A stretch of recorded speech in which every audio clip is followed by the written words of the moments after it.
Welcome back to another episode of The Laws That Matter. I'm Carissa Kranz, and today we have Heather Landex joining us. She's a global food safety auditor. She's into allergen controls. She's one of the chief compliance advisors at Beveg. And Heather, thank you so much for joining me today. It's a pleasure to talk to you on the air, not just off the air. How are you?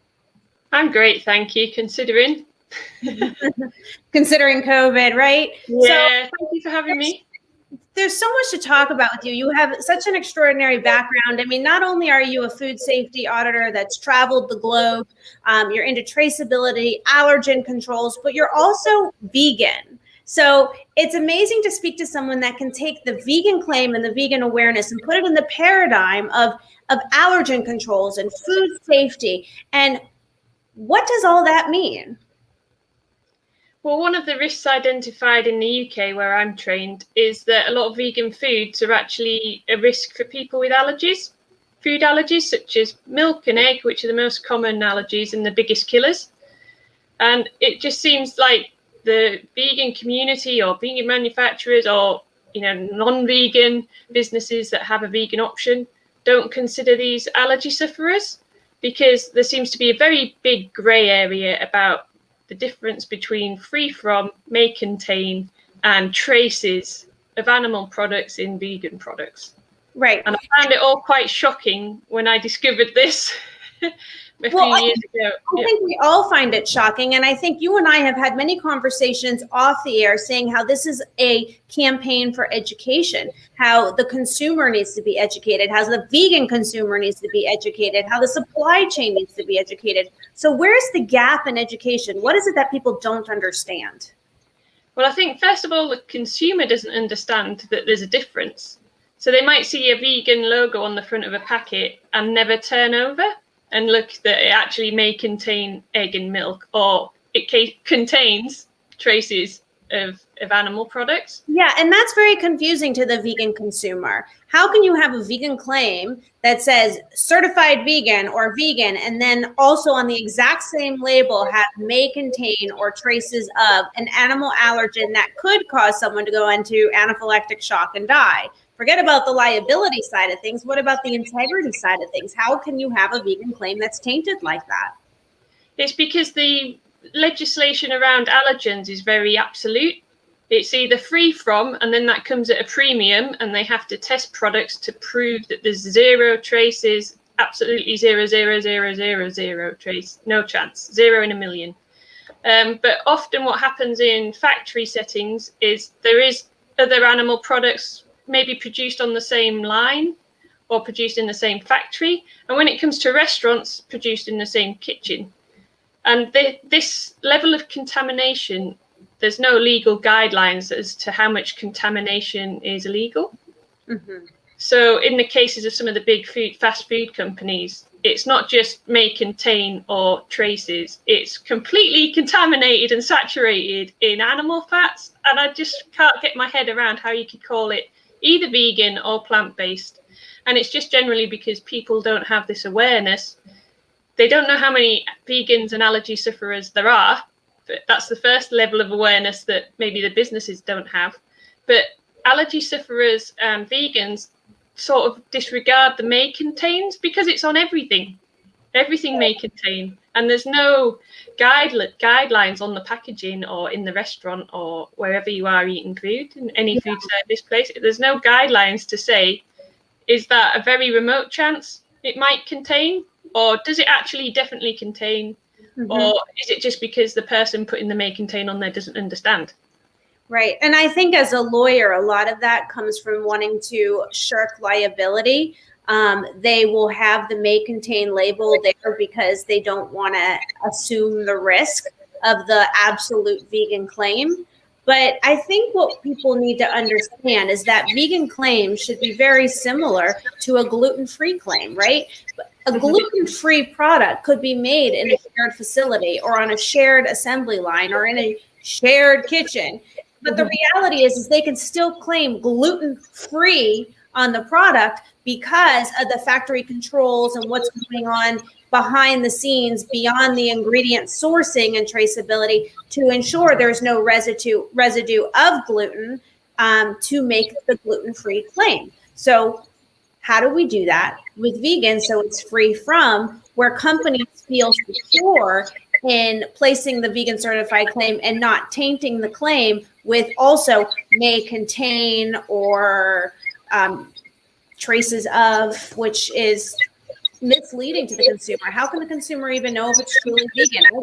There's so many layers here. Like, I don't even think that legally you should be able to say you're vegan if you haven't gone through a process of certification, because vegan is a strict standard, right? Vegan is supposed to mean free from. So right now, factories and businesses are loosely claiming vegan themselves without any idea of what that really means. And there's certainly zero controls in place to keep those claims accountable. So what's the solution?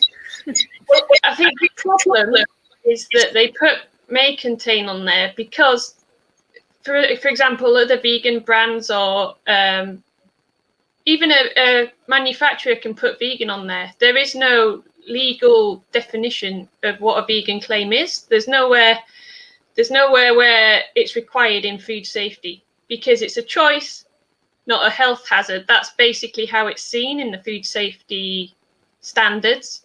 And I think it's the same for some of the religions. There's no sort of, in a restaurant situation, there might be a lack of awareness or training about contamination, even of these established, legally defined claims. So the problem is the lack of a claim, but also the lack of thresholds about contamination. So maybe we should have a agreed upon threshold for how much contamination is acceptable as a human error buffer, or sometimes it's the wind blows and you've got contamination and it's no one's fault. You know, there are situations where it's acceptable that there's always going to be some level of risk. You can never remove the risk to zero, but that's not the same as putting controls in to make sure you don't contaminate food on your machines or your equipment. Or sometimes it's the level of training is very difficult in an industry where there's a high staff turnover. It's having that motivation to, and the expense of maintaining training standards. And that's a problem in food safety in general. And then particularly when you're managing allergens, and then even more so when vegan's sort of a voluntary thing that they do. And I want to follow up on one thing you just said, because you just said people don't see vegan as necessarily a food safety issue.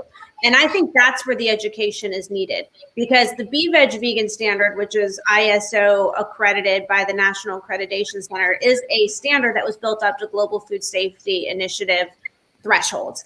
And what people need to learn, I think, and understand and be educated on is that the contamination that we see happening when there's product recalls are often based on animal contamination, like Salmonella, E. coli, Ebola, and same thing with allergen controls and traceability. You and I have had this conversation before, how like close to half of the allergens out there that people suffer from are of animal origin. You risk having an allergic customer who may not be vegan, but relying on the vegan claim to then buy that product and then go into anaphylactic shock or die because they thought it was free from that animal allergen. So I believe that this is a food safety issue, and that's where vegan labels will go mainstream and become popular rather than extreme. So while Beveg, for example, has a very extreme high standard of audits, the reality is vegan shouldn't be considered extreme in perspective because of the animal activism movement, as much as we are strict and extreme in standards because we are against cross-contamination controls, because we are for food safety, because we want to protect allergen consumers, and we want to legally define and unify vegan claims so a consumer can understand and expect what vegan means, which goes to what you just said on the packaging, which may contain or have traces of on a vegan claim. What can be said instead of that? So if there's a vegan certified claim, but it's made in a facility that has shared operations that would otherwise normally have an alibi warning for allergens, what could be said on the labeling instead of the may contain, which confuses the consumer on what they're actually consuming. I think the problem is that the people who make the legislation that you can then enforce are not really into food safety. They might not understand what happens in a factory setting, and it might be oversimplified when it's explained to them. But if there's a massive difference between shared equipment that doesn't have a cleaning process and hasn't been verified that it can be cleaned fully, to comparing something that's produced completely contaminated. So there's no difference in a may contain. It might be produced in a separate part of the same factory, which is actually a separate building, and there's 0% chance. And basically they don't want to have to justify why they haven't used a may contain. And that's a level of misunderstanding that really they should be justifying why they've used a may contain and not why they're not using a may contain. And I think it's this fear of the free from, and it's the absolute nature. And they think that it's safer for the business, safer for the allergy sufferer, which is probably who they're trying to. They might be naively protecting the allergy sufferer, even though they're completely decimating their food choice. They feel like it's a responsible thing to put a may contain on there, when really it's a lack of education or a lack of the wish to put the effort in or the motivation, because they don't realize that there's a demand for it.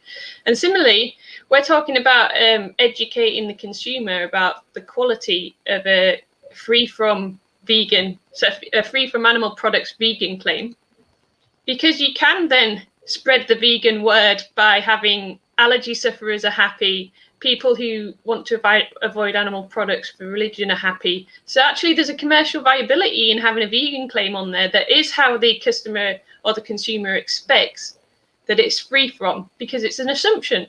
Why would anyone think, oh, maybe there's milk in it when it says vegan on the front?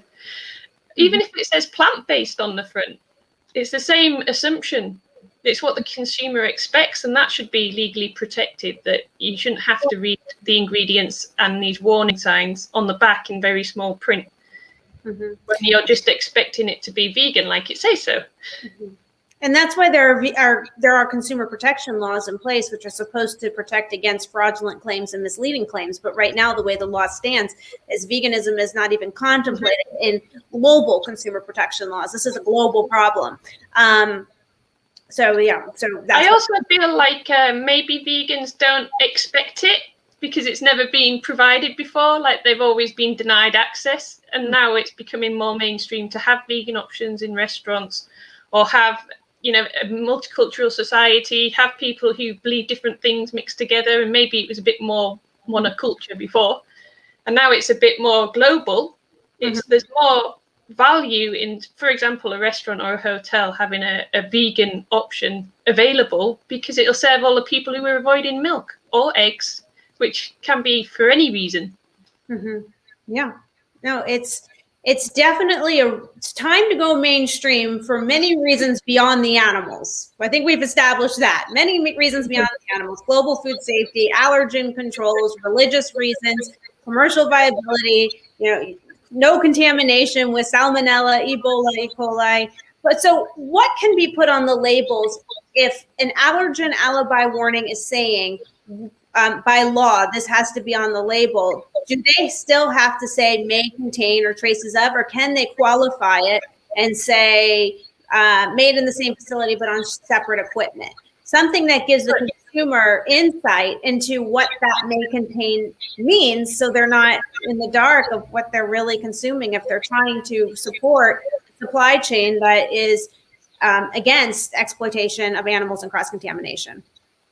Yeah, and it's the same. I think it's the same principle, because there's a gradient. It needs to be sort of identified what is the actual risk. And it could be a traffic light system, like don't eat this if you have an allergy or if you're vegan.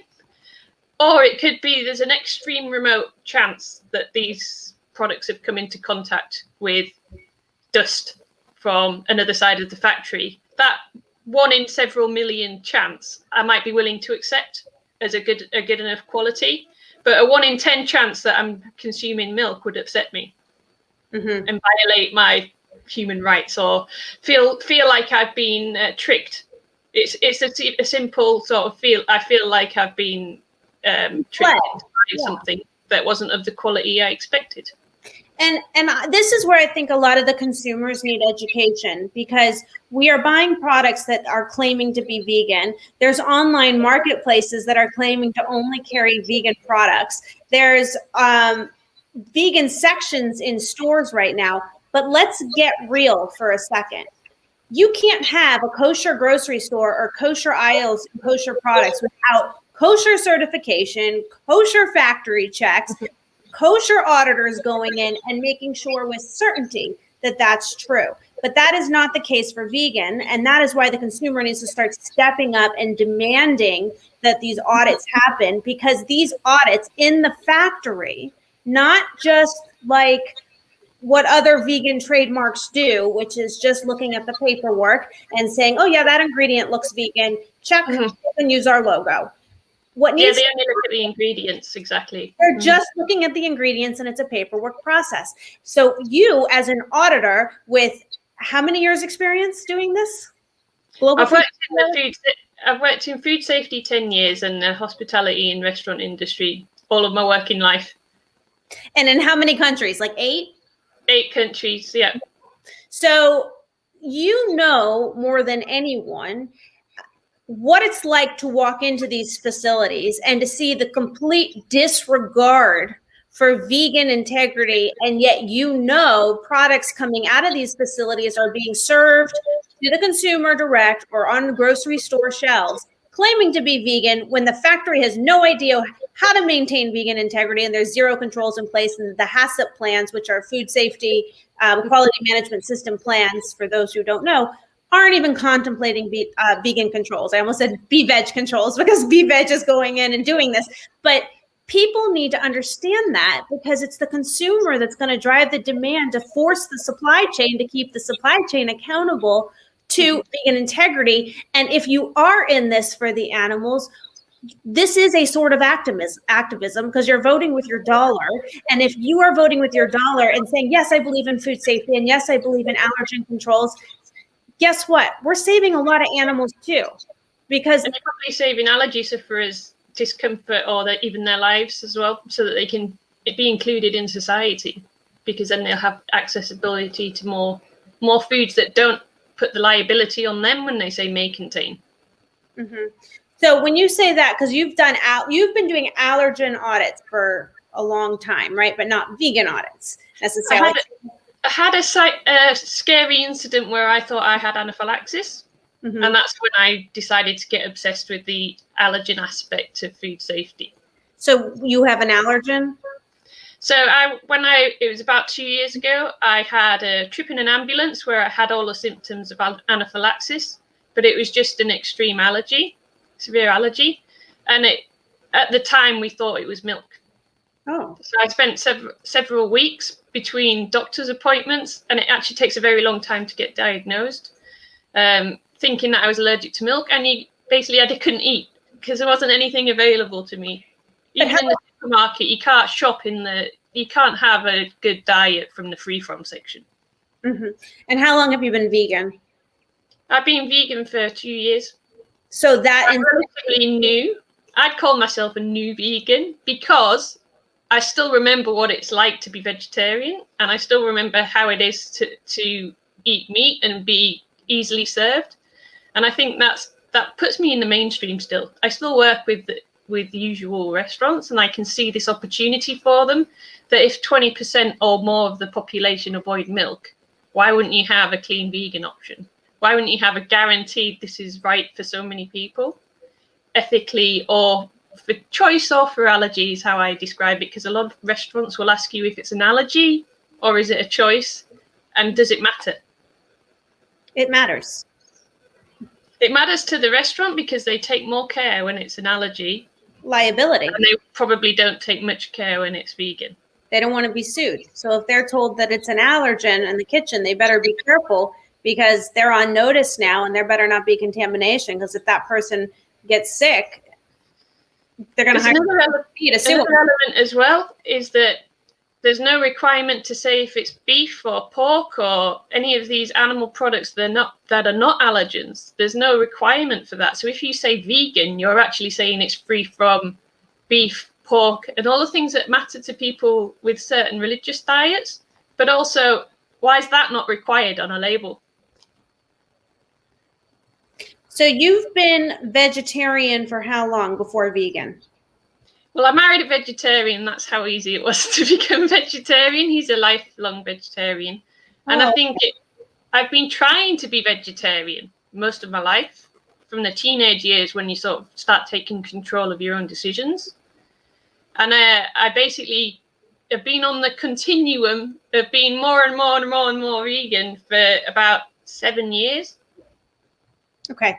And then you had that incident like 2 years ago where you thought you had an allergic reaction to dairy. And then was that the triggering moment that set you to veganism? It's funny because I'd been vegan for about 4 months when this happened. I see. And then it's probably because I was vegan that I figured out I'm very lactose intolerant, naturally, obviously. And it's only turning vegan that I realized what was causing me these problems. Well, I think it's an interesting statistic. I didn't know that until today when you told us that 20% of the population is lactose intolerant. So that's a huge support for having a certified vegan. It's in Europe, it's about 10%, maybe. But a lot of people don't know they're lactose intolerant. But in some parts of the world, it's 100%. Wow. Yeah. So exactly. The statistic globally is 20%, you would say, on average? 20% of people have answered that they cannot eat milk. Wow. So you don't know why that is. They might be vegan. They might have lactose intolerant. They might have an allergy. They might not believe in eating milk because it's not good for them. So you have a book, Inclusive, the new exclusive, coming out. When is this coming out? End of April. Okay. And you can pre-order now on your website. Yep. Tell us about Inclusive, the new exclusive, and how this book came to be. So I've gone through industry experts from all angles: marketing, finance, head of safety, head of operations, anything you can think of, really. And then I've also interviewed people who are observant in whatever religion. And it's trying to bring every perspective together to see that there's a commercial viability in a clean vegan option in a standard restaurant. And they can make that available to anyone who avoids any animal product. Mm-hmm. Okay. So it's actually increasing and especially with COVID and people aren't able to travel, because a lot of vegan restaurants rely on vegans traveling. The more inclusive you can be, the more of your catchment area, however big that is, with deliveries and whatever you can do that in that way, you can sort of harvest more people from the area that you're limited to. Mm-hmm. And so you're focused on saying, look, it's time to take the vegan message mainstream. It's time to take these mainstream restaurants, not these vegan restaurants, so to speak. I'm a vegan, but these vegan restaurants aren't necessarily the ones I'm concerned about. While they may be sloppy on some ingredients and traceability and not realize it, there's a lot bigger contamination issues mainstream. And you, with your background, are saying, I have a solution for this because I know the controls that are in place to prevent contamination of other things that you've been auditing for almost a decade. So why not apply that expertise to now vegan claims to protect the vegan consumer in these shared facilities, which could mean what? A vegan certified menu, a vegan certified kitchen, which is still a shared kitchen with separate cleaning mechanisms or training or controls in place to ensure there's no contamination to the vegan options in that shared space, right? It's providing guarantees for all of these people that would want an animal product free option. Mm-hmm. So what have you seen in the kitchen, or what have you seen behind the scenes all these years? It takes a lot of organization and planning to pull it off. And the trouble that sort of the high volume fast food places would have is that they can't retrofit their kitchens. So once you've got the systems in place and you have this vegan option that's available for all of the dietary preferences I've mentioned, then that makes you extremely exclusive and you can do it very efficiently. And, vegetables don't have to be expensive. If you avoid these processed plant-based meat substitutes, you can actually do it at a reasonable cost. And it's a perspective shift. It's putting yourself in your customer position, depending on which dietary preference you look at. Maybe you look at a strict vegan, and then once you have that perspective, you can sort of design your menu to adapt to whatever person walks in your door and include everyone, instead of turning them away or being rude to them or making them wait longer or having to stop production in the kitchen to produce this allergy-friendly meal, when really you could have just used your vegan option that was a higher quality than the average. It makes you very exclusive, because one person with a dietary preference, such as allergy sufferers or vegans or even vegetarians in a lot of cases, they will choose where the group eats. So you're not just attracting the vegan. You're not just going to suddenly have a restaurant full of vegans, but you're going to please the people with the vegan, because the vegan's happy, and then everyone's happy because they could go as a group. And then beyond that, they spread it to their network, because obviously vegans do other vegans favors. We sort of have this magnetism of community. That if you were treated really well somewhere and you found this high quality vegan options, because it can be adaptable, then you're going to tell everyone. It's free marketing. It's free marketing. And I think that the reality is people want this. Even when I was growing up, I was born and raised vegan, and I always had to have the special meals at parties or birthday parties or even school functions. And I would always get so upset because everyone would eat my food first, and then they would So everyone actually preferred the vegan option. It's usually a more creative version of vegetables, right? Whatever it was, even if you eat vegetables. I mean, all my food disappeared, and then I had nothing to eat, and then they moved on to the meat and the cheese pizza or whatever. And so I believe, and there's so many people I know now who weren't vegan then, who are now plant-based. And I say plant-based because plant-based is not vegan. Plant-based is more of a diet like keto. Vegan is more of a lifestyle based on a religious, moral, ethical choice. Plant-based eaters are more like flexitarians, but they want to be plant-based in lifestyle. Vegan is different. It means you want to be free from animal exploitation and material. So it's very important we identify ourselves differently. But I have a lot of friends who are plant-based, and they're now buying all these vegan options in their home. And they are saying to me that they want to be more that way. But when they go out to eat, they're not that way because it's not as accessible as it is in the grocery store now. So they're buying the groceries in their house that are plant-based and vegan because they prefer that lifestyle. But they go out to eat with their friends, and it's too difficult still. So the options are limited, and they're just adapting to what society is putting in front of them easily, which is why it gets back to this must become mainstream, not just for the animals. If you're here for the animals, do it for the animals and keep the supply chain accountable for the animals. But it's really about food safety, allergen controls, traceability, legal liability, hold corporate, I want to say corporate America because that's where I am, but you're in the UK, hold the corporate world responsible legally, and you'll get to a vegan world. Yeah, the consumer needs to openly demand it, and then the restaurants and the food service industry will realize, because they can't see these people, because they're not serving them at the moment. Right. They can't even do market research on them. And I think it's just a lack of understanding of what their consumer wants. And that's the main thing you do in marketing. You identify your consumer. But I think if we realize as vegans here on a vegan network that we can become popular in this argument, not taboo, not considered an extremist activist group, but popular, because the vegan wants to be lied to.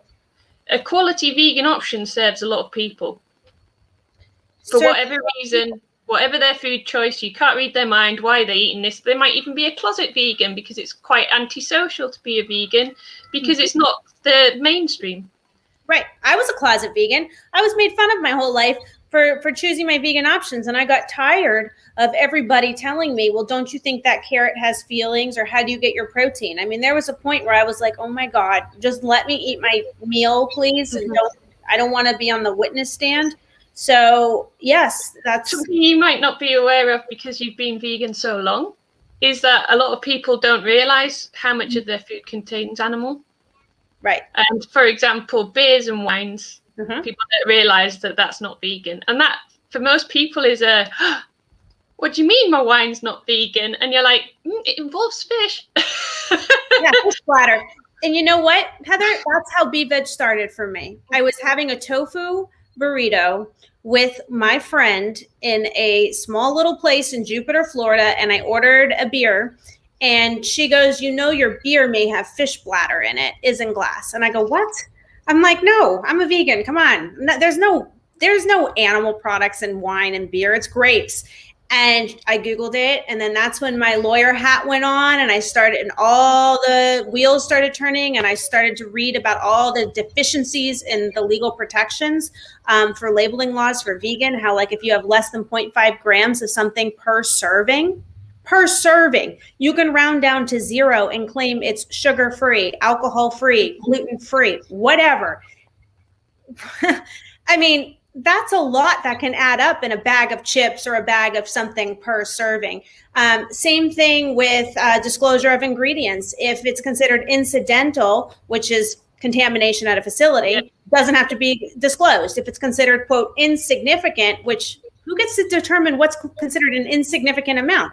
Doesn't have to be disclosed. I do feel like when it comes to vegan claims, it goes beyond contamination into adulteration, such as the fast food chains cooking on the same grill. You're consciously putting effort into contaminating that. It's obvious contamination. And where do you draw the line between what's incidental and what's on purpose? Yeah, or just sloppy. What's incidental, which would be, I think, an incident. If it's going to be incidental, what you want is it to be risk assessed in a facility that has controls in place where you know that there's an assembly line, there's purchasing controls, there's storage controls, there's waste controls, there's dedicated equipment, there's separate equipment, there's washing procedures and cleaning procedures, and that veganism is treated with respect and integrity the way a kosher claim is required by law or gluten is required. And that's what the Beveg standard has put in place with the accreditation, which does add legal accountability now to the certified vegan claims by Beveg. But I think the consumer still lacks connecting the dots between the difference between a Beveg certified accredited vegan claim on a product versus a vegan claim on a product that really wasn't risk assessed and audited and does not have a technical standard in place that has been reviewed by people like yourself who have an entire career based on going into facilities and taking that snapshot, like you said, and seeing, wow, let me just tell you what's wrong. And some of the things that food handlers or chefs say is appalling even by food safety standards. So it's sort of, when I first started working in a fast food chain, I was completely immature, didn't really listen to the training, and I didn't understand the training, and no one checked that I'd understood it. But because I didn't usually work in the kitchen, it was only occasionally, I was probably an absolute hazard. And the same is for anyone who hasn't fully understood what vegan means. It's so many people do not even know what it means that they confuse it with vegetarian. And that's also dangerous if you're an allergy sufferer choosing the vegan option and then someone who hasn't had the education puts normal cheese on it when they were supposed to put a vegan cheese on it. And then you've got someone with a big dose who might not be able to tell by looking, a big dose of the thing they're trying to avoid, and it can injure them. Yeah. And I think that's also another thing you just mentioned that's important is when you go into these facilities, you go into these kitchens, you go into these factories, the vegan cheese might look like the regular cheese. So if the controls aren't in place to properly separate, properly label, properly color code, yes, it can happen where the wrong cheese is used on the product and then you have a product recall and someone dies of a allergen shock because they were allergic to cheese or lactose. So these factory controls, these factory audits need to happen. Yeah, I think it's awareness from the consumer, which will drive, and as well between the manufacturer and the suppliers of restaurants. The restaurant might not realize they can get more information. Or, for example, I've worked with a chain, and because they're a big enough chain, they actually got their manufacturers to remove the may contains, so they can do that. And it's maybe a lot of restaurants don't have the knowledge of how manufacturers work and how labeling works to know that they can do that. And in the UK, the law is changing, so they have to do more in food service with the labeling of allergens now. If they put anything in a packet, they have to put a full label on there, and then maybe they're not competent to do that. Mm-hmm. So are you saying that you think that the buyers of these products, I think it goes not just for restaurants, but for retail chains and grocery chains that are accepting the products either in their restaurant or on their store shelves to say vegan and also may contain, are you saying that the grocery store chains and the restaurants should be putting pressure on the suppliers to remove the confusing may contain claim if they're going to claim vegan at the same time? I wouldn't put pressure on them to remove it, but explain themselves. They're only supposed to put the may contain there if there's a reason to, and sometimes it's just there by default. But what happens? See, it's not just that. As a lawyer, I can tell you, I know that these businesses are protecting themselves from liability. Mm-hmm. So they're thinking, well, if I put may contain, even though we have controls in place, then I can't get sued because I gave them a warning. And that's not how may contains are supposed to work. It's supposed to be that they justify why it was required and not the other way around. And so, a lot of the time they could put controls in that would make it without a may contain. And then it's a more valuable product to the restaurant. It's that demand on the manufacturers isn't there yet. Mm-hmm. Well, everyone's accepting there's a may contain, even vegan consumers. Okay, so everybody listening needs to get that, right? We need to say that we need to put pressure that may contain should not be a mainstream claim, because that's a problem right now because it's so widely accessible and everyone's just accepting it. And businesses are putting it on the products easily to protect their own liability from being sued. But if it's a vegan product, it really shouldn't say may contain, because if it's a vegan product, it should be risk assessed and free from. So the product labeling should not be confusing to the consumer. Now, what happens when it's packaging that does not have a lot of space on it to have that bigger qualifier that you're referring to? What's the solution there? You mean the explanation? Yeah, can we remove it altogether and put pressure on them to just have the vegan claim and no may contain? Or do we need to find room to say made in the shared facility but on separate equipment, which takes up more space on labeling? There's not a lot of space. I think both the manufacturer and food service industry need to realize that it is a unique selling proposition to have this quality advertisement saying that we are actually guaranteeing no contamination, because I don't think consumers know the difference. They don't. And I think everyone's disregarding may contains, which is dangerous for the allergy sufferer, which is who it's there for in the first place. So it's sort of like the system isn't working with may contains because it's just excluding people. It's not helping people make informed decisions. Mm-hmm. And that's key language, informed decisions. Right? That's the whole point of labeling law. It's to help people making informed decisions. So not enough space. Someone here, let's put up this comment. Not enough space, but that may be more helpful, saying we do share. I think space is a massive challenge for restaurants, especially because as ghost kitchen, there's all sorts of things are happening now at a faster rate than usual, that they're actually time sharing kitchens and having kitchens that are, dark kitchen, ghost kitchens, all these other terms for kitchens where they can't rely on the other people using those kitchens to maintain the standard. But there are processes you can have before you start work that would guarantee no contamination. And I think it's having the confidence.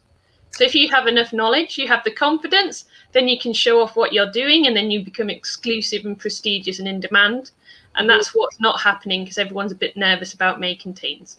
Right. But I think what businesses might need help in coaching and legal advice on is that they're keeping these labels on there of may contain because they don't want to assume any liability and be sued if something did contain. But what they need to understand is they are legally protected if they are certified vegan by a standard like Beveg, where it's accredited and risk assessed with all the risk assessment and technical requirements in place for factory controls, because liability comes when there's negligence, right? So when you have a duty and then there's a breach of that duty and you can prove negligence. So if you got certified vegan by Beveg, where we are going into the factories and auditing the factories and doing vulnerability risk assessments, and we're doing traceability and allergen controls, and all of that is happening and audited annually, you're not negligent. So you should be confident to remove the may contain confusing claims.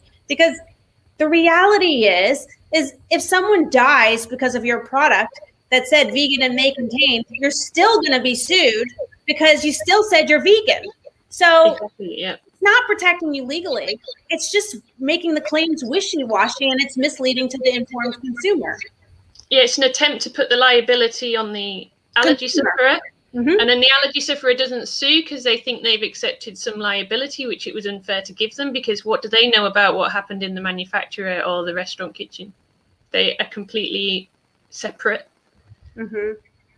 So what do we do about lack of space on labels, though? I'm still not clear. I think what it is, what I'm gathering from this conversation is we really push for, if it gets certified vegan by Beveg, we push that they remove the may contain disclaimers from the labeling because it's confusing and taints the certified vegan claim by us. I think, and then instead, for the same number of letters, they can put suitable for vegans. Yeah. And I think that's sometimes lacking on labels where they've just removed the may contain. And I think an allergy sufferer would assume that's safe for them. But then they can also make it helpful by saying suitable for celiac, suitable for gluten. I would sometimes like to know when it's suitable for me, because quite often they put suitable for vegetarians, but not suitable for vegans. Why would you waste the opportunity to capture more customers? And it's on the back. It's not even deterring anyone on the front or making it complicated. Because I'm going to tell you, I had a few meetings, corporate meetings with Beveg, and I'm not going to mention any names or anything, but they are high up in the executive ladder, and they are afraid of the vegan claim. They would rather claim vegetarian when it might be vegan, because they feel like the vegan movement is sometimes like their words were terrorist movement. And well, we're scary because we're expanding in number so quickly, and maybe they're worried we're right.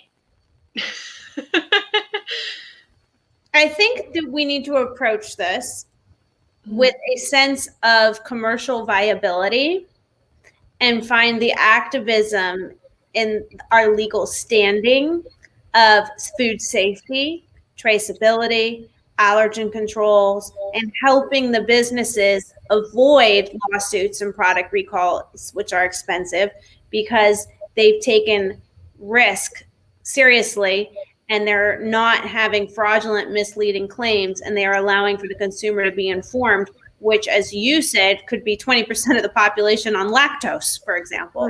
Yeah, the missing out. I think that we're on a network right now where we have, animal activists that want to stand up for the animals, but we also need to be mindful of the mainstream corporate world that's making a lot of money off of the meat industry. And the corporate world is going to be afraid of us if we want to just speak out against that. And I think that we are sometimes more productive in our messaging when we are speaking up for what's right rather than against something else. Just do what's right. Just speak up for, hey, listen, there's liability here. There's allergen issues here. There's traceability issues here. There's contamination issues here. Salmonella, E. coli, Ebola, whatever. Those are zoonotic of nature. I have an answer for the labeling problem, because people might think if they see a vegan logo, however made up sometimes the vegan logo is, they might think, oh, it's not for me because I'm not vegan. It's the same for gluten-free claims. People think something's been chemically changed or taken out. And lactose-free, maybe they've added some weird enzyme. So people think, oh, I don't want it because it's got vegan on the front. However, on the back, nearly everybody doesn't even turn over to look at the back. So if it was compulsory to say whether it's suitable for vegans or vegetarians as an inclusivity celebration of diversity, including all cultures and all religions, then that wouldn't deter anyone, because it's on the back in small type. It is a bit like an allergy warning. No one else would look. And that should be something that maybe could be the back way in to making it more accessible to vegans and easier to shop, including people who maybe want to avoid milk, but maybe not anaphylactic to milk. They might just go, oh, it's suitable for vegans, I can have that. And it makes the consumer choice very quick, that they capture these people that are avoiding milk, but they don't deter anyone who thinks something negative when they see vegan. Mm-hmm. Like it's had milk taken out, is probably like a vegan brownie and a brownie. People who are not vegan probably choose the brownie, even though they're the same thing because it was naturally vegan. Mm-hmm. And I've even suggested people use the word naturally, because if it's naturally vegan, naturally gluten-free, it means something completely different to free from, which they think is like the reputation for gluten-free is that it's not very good for baked goods, when actually it might be something that's made and it's naturally gluten-free. Mm-hmm. What about this question from Tom? When I buy chocolate, it's not always labeled vegan. It says may contain cross-contamination. What do I do? So what? Call them and tell them to certify vegan with Beveg. That's what you should do. I think there's also there's probably half of vegans want to have the free from, and then there's a quarter of vegans. This is just an estimate on Cowboy Research, but the 25% do not want to support a non-vegan business.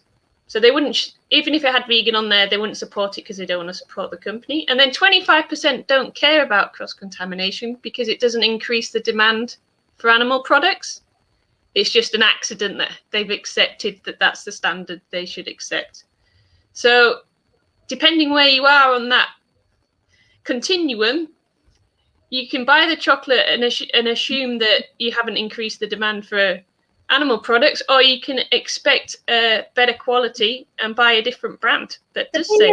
I think the problem is when you say, what do I do, Tom? I think the problem is you don't know what to do because you don't know what it means when it says may contain cross-contamination. Mm-hmm. You don't know anything about the facility. You don't know where that chocolate bar was made. You don't know what else they make at that facility, when that production line was run, what other meat, dairy products could be there. You don't know anything, and you don't even know if they clean the equipment properly between the production runs. So that's why they're saying may contain cross-contamination.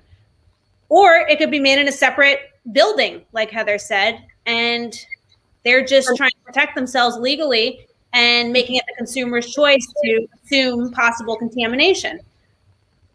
And I think also if the vegan brands are not aware that they're missing out as well. If they did put free from milk on there because it's made in a separate factory and it's got a transparent supply chain, the vegan brands could be appealing to the allergy sufferers or the religious groups because they've got, a free from claim on there as well. Mm-hmm. Heather, any final thoughts before I bring up the next part of the segment, which is related, I think, in a lot of ways?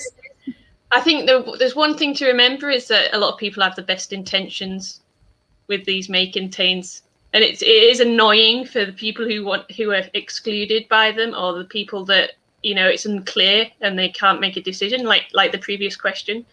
But I think a lot of the times it's put on there because they think it's what they're supposed to do legally, and they think they're being responsible. Mm-hmm. Okay, and so if anyone wants to get your book, I just want to put it up one more time. Where can they find you, and what's your website, and what are your social media handles? There's the book, inclusive, the new exclusive coming out soon.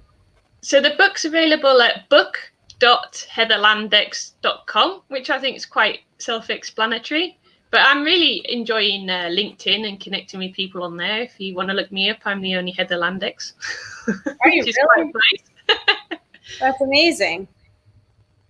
I didn't know that you're the only Heather. Well, there is only one of you, and Heather's now part of their Beveg executive team. She helped us draft the restaurant standard and checklist. So I hope that there will be a long future with us in helping to change the industry and establishing new standards, new education, and everything that needs to happen to make veganism taken seriously, like kosher, like gluten, and every other standard that has legal protection. So Heather, don't go anywhere. Stay with us because I think that you're related to the next part, but I want to make sure we get to it. So also with us today is Angela with Kindred Kitchens. She has a Beveg certified membership brand here. Angela, thank you so much for joining us. I think you're on mute. Oh, there you go. Now you're on. Yes. Okay. So thank you for having me. It's good to see you face to face this time. Yes, of course. Tell us about Kindred Kitchens. Okay, so Kindred Kitchens is actually it's there I am. What I do is I specialize in dietary needs and restrictions, similar to Heather. But I've been shifting now as opposed to teaching the community, but now I'm working on focusing on making veganism more mainstream, but also creating through the restaurant evolution, which is like launching right now. It's really solving a lot of the problems because restaurants were the hardest hit industry in the global pandemic. Last year in Canada, or in the past year, we've lost 10,000 across Canada, and it's just really unnecessary. So I provided this platform. I'm actually, the Restaurants Canada RC show is going on right now, so I'm just getting so much inspiration, and a lot of the problems that I'm solving is like what they're discussing. So what it is it's proposing ghost kitchens, which a lot of what she actually talked about, I'm like, hey, that's kind of what I'm doing. I'm using ghost kitchens, but making food that is all 100% vegan. So there's no cross-contamination. There's no concern about all these dietary needs. And there is that proper labeling because it just makes food more efficient and safer. And that's like a key word that keeps popping up everywhere right now is safety, safety, safety. Mm-hmm. So we can do this and eliminate all of these things, which you also mentioned. A lot of these contaminants are animal-based. So we're making food more accessible, more attractive, because as a vegan, I'm like that person that likes going to vegan restaurants because I don't want a side salad with cucumbers and tomatoes on it. And you also pointed on something that I talk about a lot is you're not going to miss out on that one vegan consumer, because a lot of people now when they order food, it's for a bunch of people, and they're not going to want to pay all those exponential fees for delivery from like one restaurant and then another restaurant. So they're going to look for that place with a common denominator of healthy vegan menu items. But this restaurant evolution is only vegan. So it's taking restaurants' best-selling items, making it vegan, but not just adding tofu. Everything's using whole foods. And I'm actually working with a group of entrepreneurs, and they have these smart technology pod centers that grow food locally, but it increases the nutritional diversity and the nutritional density of the food, because that's also a problem. But supports local farmers. So it's a localized system. None of these like Uber and DoorDashes that exploit stuff. And what I'm trying to launch is, rather than just having ghost kitchens and using local drivers, is to create this upcoming like international food festival, because we have a melting pot here of restaurants. We're like so multicultural.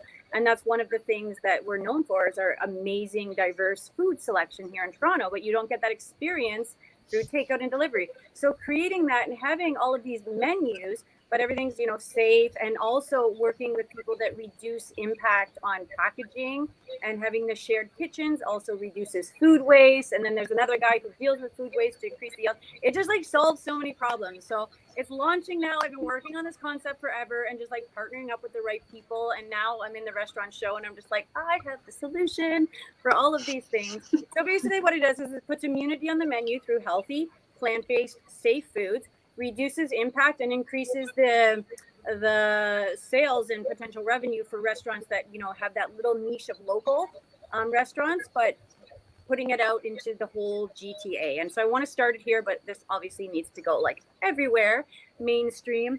But I want the ghost kitchens to also have food trucks. So imagine food trucks that would like go, so like Toronto, just to give you an idea, it's like east and west and north and south. But normally you'd only get this like tiny little region of delivery. But with these food trucks and these ghost kitchens, you could have this rotating festival of flavors. So imagine like Caribbean food, Mexican food, Chinese food, and all these things are going to be made fresh in this food truck and go to this local community. So it actually creates that excitement and that like real kind of festival thing, since we don't have festivals right now, but really bringing that experience to the consumers and creating that opportunity for like, brand recognition, and also giving them the ability to stand out for whatever it is that they're doing that's special. But people have that knowledge that they're doing something good for the economy, they're doing something good for the planet, and they're doing something good for their health and saving some animals' lives in the process. So I'm really excited about it. So when you go in, you're focused more on the menu side of things, or are you also trying to help them on contamination controls and stuff? So yeah, okay. So I'm a consultant. I'm a vegan chef, so I will be overseeing that. But chefs don't like people coming in and being like, I'm going to optimize your menu, because it's like an ego thing. So letting them kind of do their own. But what I would have to do, and this is where you also are going to come into this, is making sure, because stuff is going to be in a ghost kitchen, we're going to be reducing suppliers and stuff. but it all has to be approved. So it can't be stuff that has all these potential cross contaminations, because then we don't have that food security that we're trying to assure people with.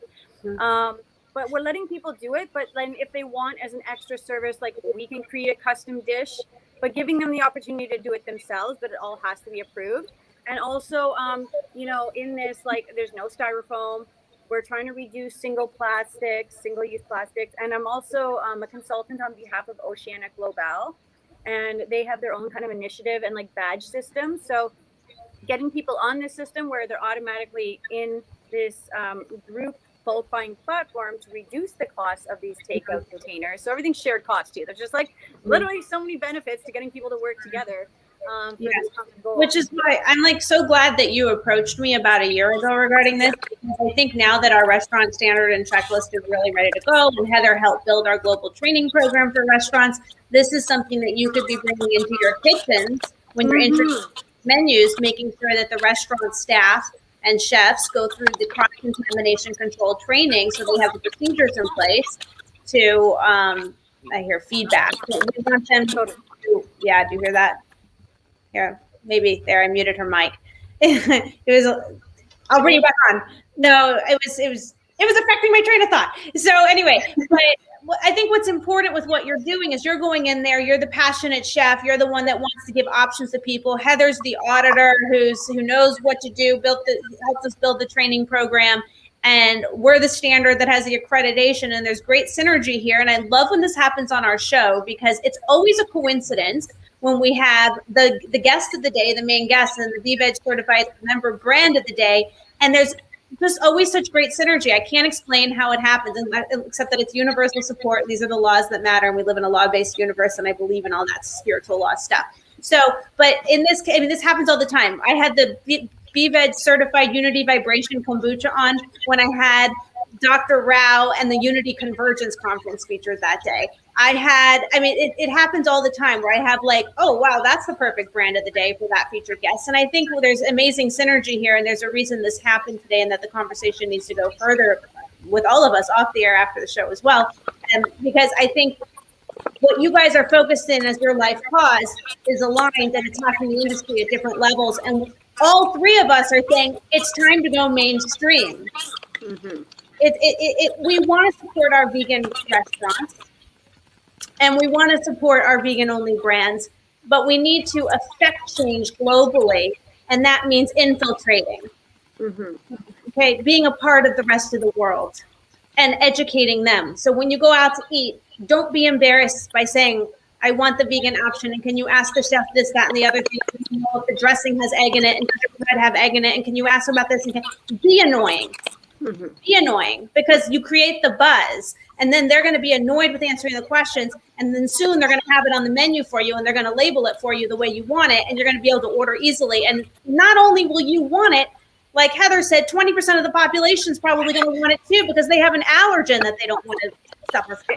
Exactly. They're missing out on so much opportunity. And right now in the Restaurants Canada show, you know, everyone's talking about trends, and plant-based comes up a lot, especially dietary needs and like, you know, keto and stuff. And that's one of the things that this would do too. It's like, you know, it doesn't have to be keto, but if it does qualify into that, that'll be a little search factor to make it more appealing. And just the fact that everything's plant-based, it's not like there's the option, you know, and it's not like, oh, this looks better than this, because you can still order the regular item, but you're going to see that maybe that's like 3,000 calories, and the vegan healthified counterpart is, you know, only 1,000, but it has all these, you know, nutritional benefits, and you can have add-ons like sprouts or super seeds and stuff. So it's about giving people things that are affordable, attractive, because most vegan stuff, well, unless you go to a vegan restaurant and it's made by a vegan person, but making it attractive and also easy to make, but giving people the option to also upsell. So they could always, you know, add on that thing. So it's still affordable. If they want to do that little optimization, they can, and it's available. But I think it's just giving people the option and making it available, because right now it's not. And like, I'm on this Restaurants Canada show, and it's like, you know, there's these big exhibitions for meat and all this stuff, and it's like all online, but it's like, where's the vegan ones? You know, there's like a few vegan brands and stuff like that, but it's just for like the rate that the industry is growing, it's not represented enough, and it just needs to, because everyone recognizes it, but nobody wants to address it. So here I just want to pinpoint something you just said.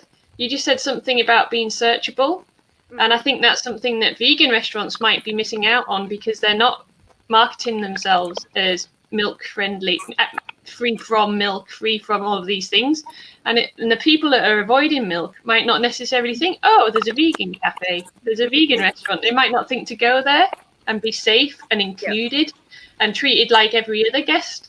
And I think those keywords for Google searches is really important, that you have that in your content on your website, because it really is a deciding factor when people search for you on Google. If you say vegan, out and proud, vegan friendly, allergy friendly, dietary preferences friendly, people will come to you just because they feel safe.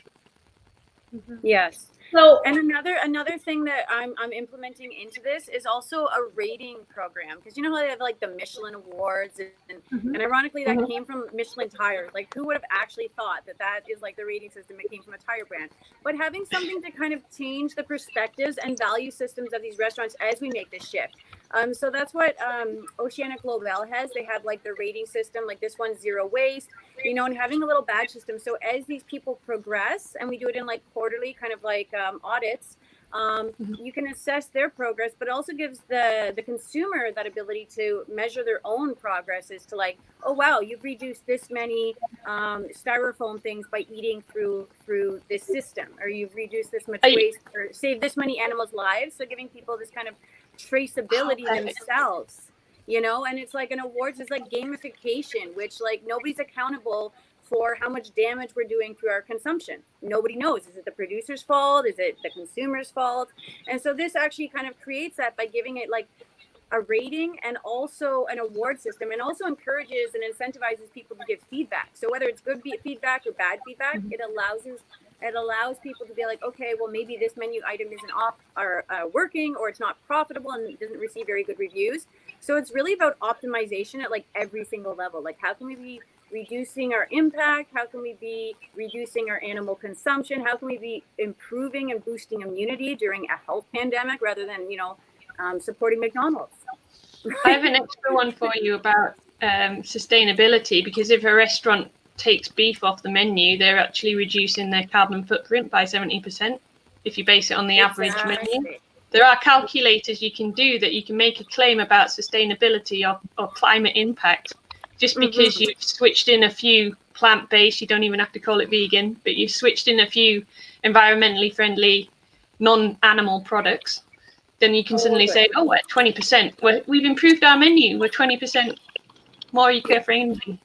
Totally. So that's really what it's about. And like, I'm working with, like I mentioned, this kind of, we call them climate smart centers, but it's a bunch of entrepreneurs who are all, you know, focusing on the 2030 Sustainable Development Goals. And food is a really big part of this, and it creates job opportunity. Like, it just solves so many problems. It helps land, it helps land animals, sea animals, and just really exciting. It needs to happen, and like, I feel like the time is now. And I just love, when I first met Carissa, we were talking about it, and I swear to God, she's talking about serendipity and stuff. But like, I was getting so excited, and this double rainbow like appeared in the sky as I was talking about it. I was like, oh, it's a sign. Yeah. That was a year ago. Today's a sign too that you guys are on at the same time. I couldn't have picked a more perfect guest for Heather, and I didn't book the show. Paige booked Heather and picked the date, and Tony booked you, and it just happened to be. And Tony texted me last night. Tony does our social media and graphics at Beveg. And he's like, I hope it's not a problem or a conflict. I'm like, no, it's perfect. I can't believe that's like the perfect show. So I know, I went on Facebook and like messaged you, because I was like, oh my God, I have to get in touch with you. I just saw you on the Chris's show. So yeah, this is total alignment, and I love it. Yeah. And I love that we're all women entrepreneurs doing this. Yeah. Because it just to show we are the change. Yes. I think that we need to really continue the message of education. We're running out of time, but this is important, because the biggest problem I think we're up against is corporate industries. I mean, and this is global. Heather's in the UK, you're in Canada, I'm in the USA. Okay, this is a global movement, a global problem, but you're also dealing with rich corporate people who are not willing to pay for change or pay for the change because it's going to cost them too much money to retrofit their kitchen or go through training or to have auditors or to have consultants. So I think part of the solution is education so people are willing to pay. Well, the thing is, too, you also have to look at how much is it going to cost them to not change and not evolve with the times. Lawsuit. Even the I was going to say that. High five. You'll get left behind, right? You know? If you don't jump on this train, there's a massive wave of change. Mm-hmm. Yes. So on that note, I think that this was a great show and a great happenstance meeting. And thank you guys so much for joining us.